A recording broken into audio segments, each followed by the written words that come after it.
या वर्ग समीकरणाच्या मुळांचे स्वरूप समजून घेऊया. समजा आपल्याला समीकरण दिलेलं आहे ax वर्ग अधिक bx अधिक c बरोबर 0. हे वर्ग समीकरणाचे सामान्य रूप आहे. ओके, आणि मग त्याची मुळे कुठल्या सूत्रानुसार काढलाय? मुळे कुठल्या सूत्रानुसार काढलाय आपण? x बरोबर वजा b अधिक वजा वर्गमुळात b वर्ग वजा 4 वेळा ac छेद 2a. ह्या सूत्रानुसार ह्या वर्ग समीकरणाची मुळे काढलेली आहेत आपण. ठीक आहे, मग आपल्याला काय माहित होतं? म्हणजे त्या सूत्राचा वापर करून जी उदाहरणं सॉल्व्ह केली त्या उदाहरणानुसार आपण काय बघितलं होतं?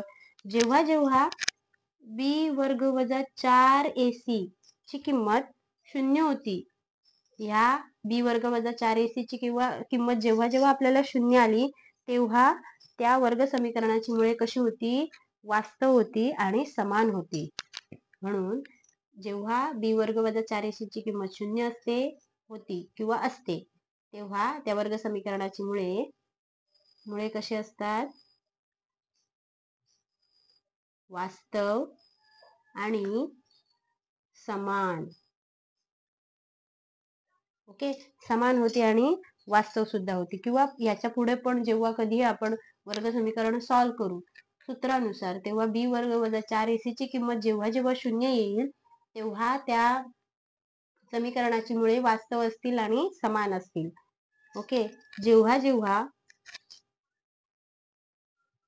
b वर्ग वजा 4 वेळा ac ची किंमत शून्यापेक्षा मोठी असेल तेव्हा त्या वर्ग समीकरणाची मुळे वास्तव होती आणि असमान होती. तेव्हा मुळे कशी होती किंवा असतील? वास्तव व किंवा आणि असमान. समान असते 0 असल्यावर समान असतात, 0 पेक्षा मोठे असल्यावर असमान किंवा भिन्न असतात मुळे.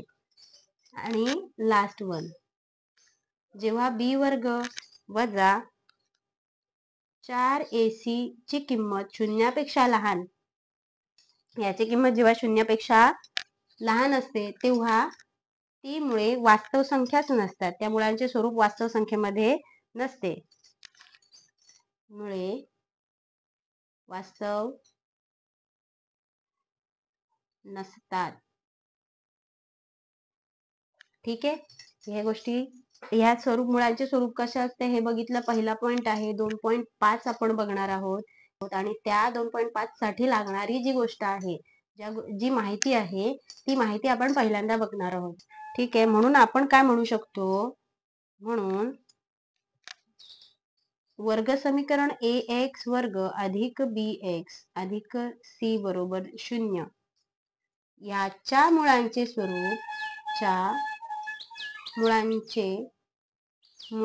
स्वरूप कशावर डिपेंड आहे? b वर्ग वजा 4ac च्या किमतीवर डिपेंड आहे. b वर्ग वजा 4 वेळा ac याच्या किमतीवर डिपेंड आहे. च्या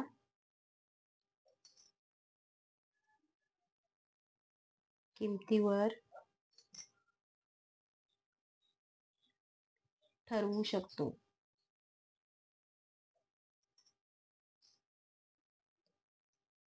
म्हणून आपण काय म्हणू शकतो? b वर्ग वजा 4 वेळा ac ला काय म्हणतो आपण? विवेचक किंवा डिस्क्रिमिनंट म्हणू शकतो, कारण की ह्याच्या किमतीवरच मुळांचे स्वरूप ठरवता येते.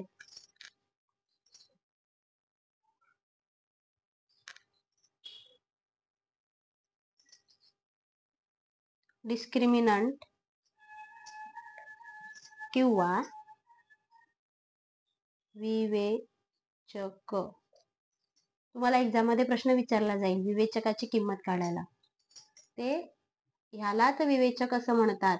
याच्यामध्ये किमती भरून मग उत्तर काढायचं. जो उत्तर असेल तीच तुमची विवेचकाची किंमत असेल. ठीक आहे, यालाच विवेचक असे म्हणतात किंवा डिस्क्रिमिनंट असतात. आणि ह्याला कुठल्या अक्षराने दर्शवतात? डेल्टा. छोटासा त्रिकोण असतो त्याला डेल्टा म्हणतात. डेल्टा असं उच्चारतात. विवेचक म्हणजेच डेल्टा. 4 वर्ग बी वर्ग वजा 4 AC म्हणजेच डेल्टा या अक्षराने दर्शवतात. हा अक्षर ग्रीक भाषेतील आहे किंवा ग्रीक अक्षर आहे.